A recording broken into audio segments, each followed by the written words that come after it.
Hey, this is my response to Steven Anderson's video. First off, I'd like to say thank you for the kind words. Um, I feel the same way about you. You were always a really stand-up Marine, and you were probably one of the cooler uh, guys around. Just from a very chill perspective, there was a lot of uptight guys when we were there, and we took things very seriously as we should have, but you were always one of the guys who just you knew when to let things slide.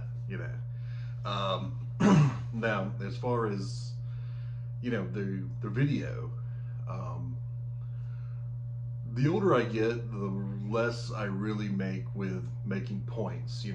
When I was about 10, 15 years ago, I was very passionate about things, and I guess the more and more I kind of noticed that you know people, especially when they get to be our age, are kind of set in their ways, and you're not really going to enlighten someone unless they're looking for enlightenment.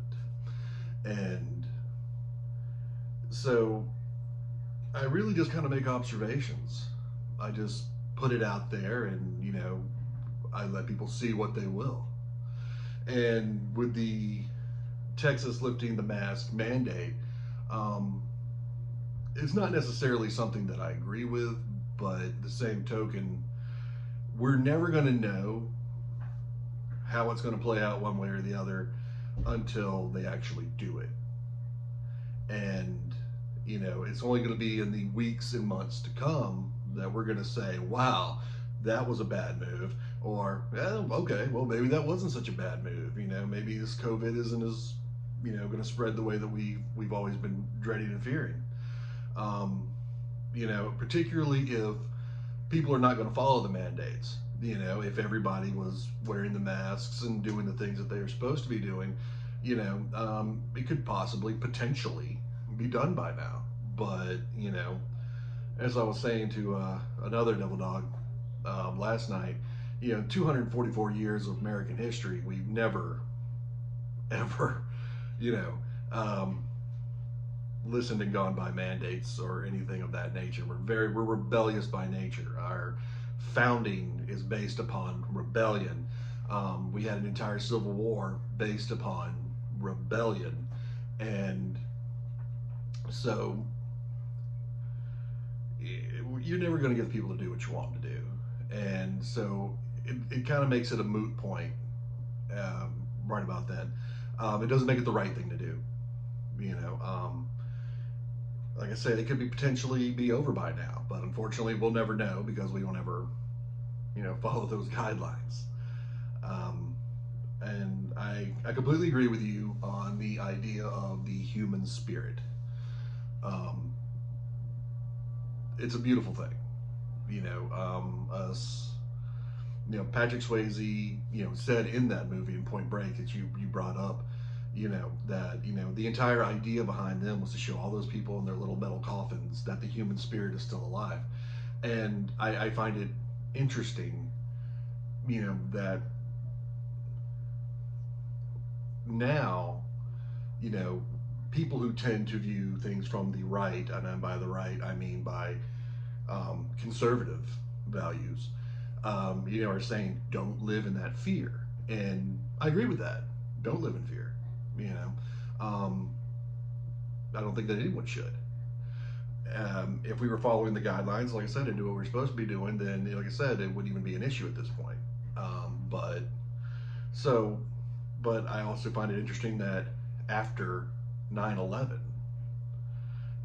kind of a weird thing to put together, the pandemic and 9/11.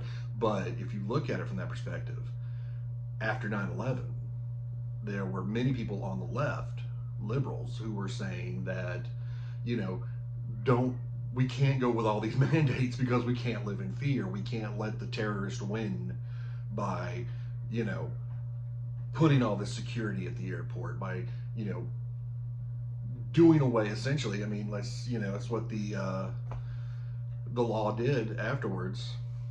Was basically undid the Constitution, the Patriot Act. It's essentially said that, we can just suspect that you're a terrorist, and we can arrest you, we can hold you, we can suspend habeas corpus. Um, and so, the late great George Carlin once said, he goes, we have, our rights, but every year the list gets shorter. Even if you follow the news badly, you know that the list gets shorter and shorter and shorter.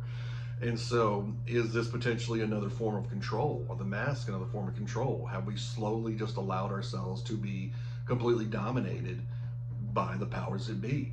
And, there's a part of me that says, yeah. There's the part of me with the mask and all that just says, well, I mean, you know, it's medical. You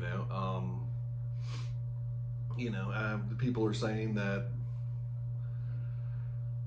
it was supposed to be just a short while, that we were just gonna, straighten the curve, and everything. And here we are a year later, and it's like I said, I can't emphasize it enough. It's like we'll never know because we didn't go by it, we didn't do it, and so to me, like I said, it's a moot point.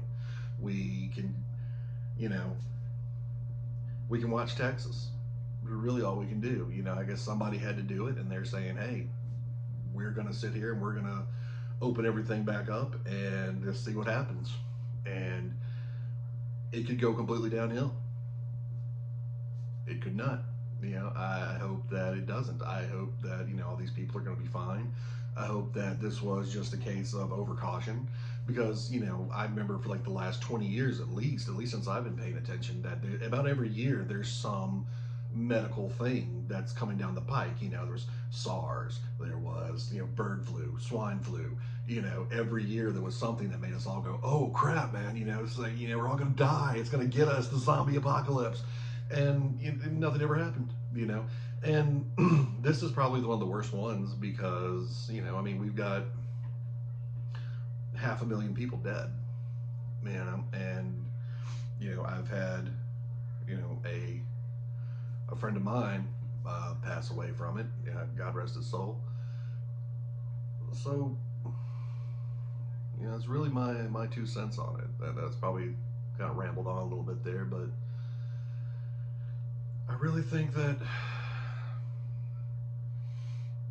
all I really wanted to do was get people talking about it, because I think that if we talk more and that we engage one another more, that you'll get more of a perspective on things. You'll get where people are coming from, and it's not so much this, oh well, you think this, you're automatically a moron. It's like, well, no, I don't think that, because you think this now, you're automatically a moron. And it's just like, no, you can have difference of opinions because we all have different life experiences.